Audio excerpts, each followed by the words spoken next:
So there I was, scrolling on the vast ocean that is the internet, when out of nowhere, I find this article titled, PQ launches, "Is it wrong to try to pick up girls in a dungeon, infinite combat, game's free shooter DLC?" And this image with it.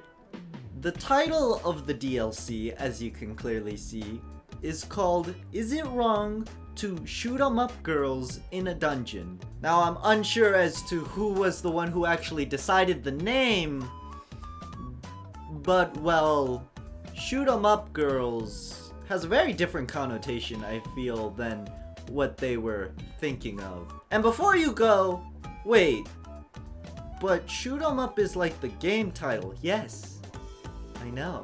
Regardless, I was very intrigued by this game title and decided to get the game.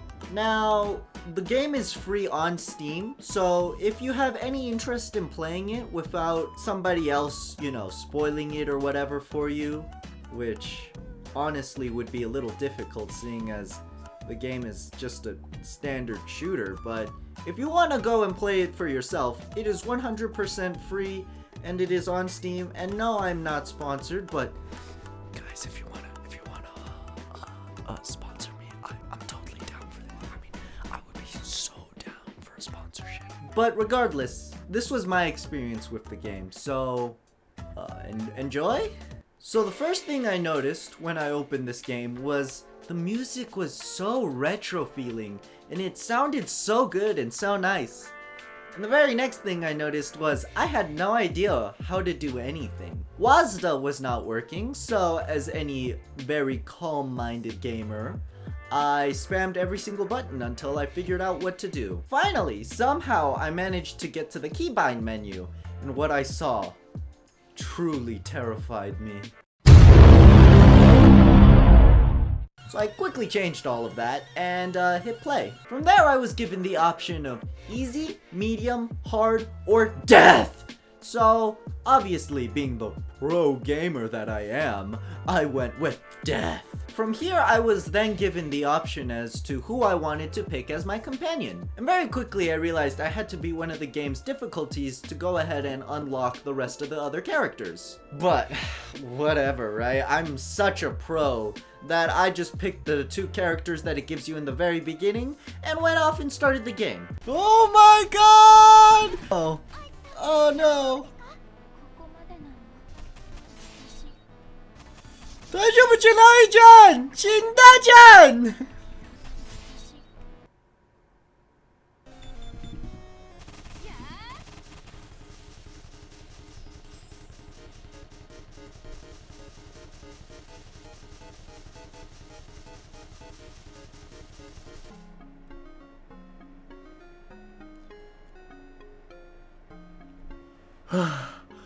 Oh my god!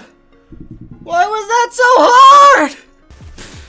Death mode is so easy for such a pro gamer as myself. But in all seriousness, turning the game down to easy did help me with learning the basic fundamentals of the game. There are multiple different special power-ups in this game, one of which helps you increase your speed so you can more easily dodge attacks. Another one allows you to have more power, which basically means more attack stream.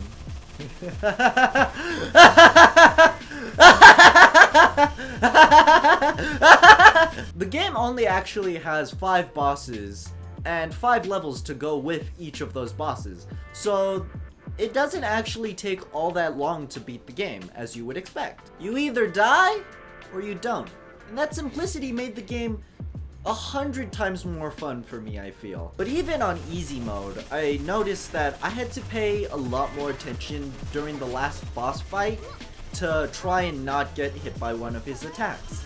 Now, truth be told, I'm actually quite bad at paying attention to multiple different little objects within games.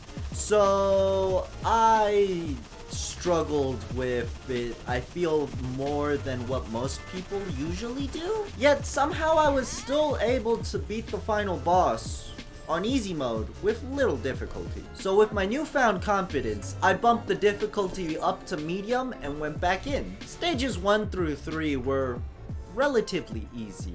Stage 4 though I kept continuously soaking up tons and tons of damage, both by the stage itself as well as the last boss, to the point where by the time I went into the last stage, I could not afford to die, otherwise I would have to go and try all the way over from the very beginning again.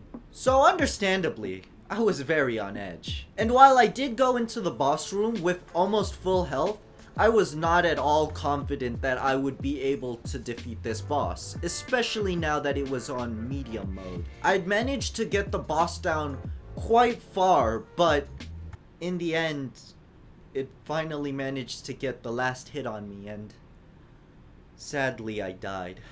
I was so distraught. I'd worked so hard to get to this point, and starting back from the beginning was so heartbreaking.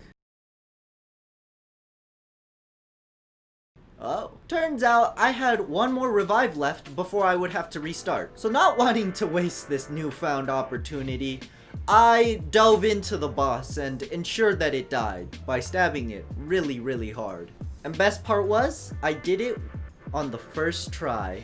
And for now, that's where our story ends. Although I gave it many valiant attempts, all of which you can see here, I never actually managed to beat the hard difficulty on this game. But I'm still happy with my results.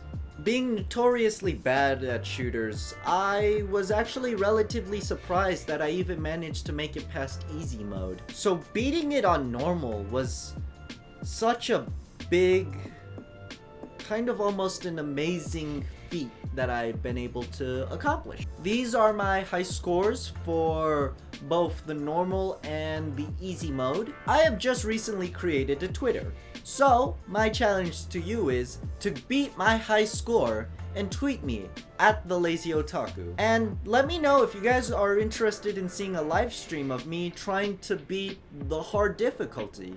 I have been very close to beating it before, but at the last minute I was killed. So I do think it is doable, and if you're interested, we can go through this journey together. And it also just seems like a lot of fun. Regardless, thank you all so much for watching, and I will see you guys next time.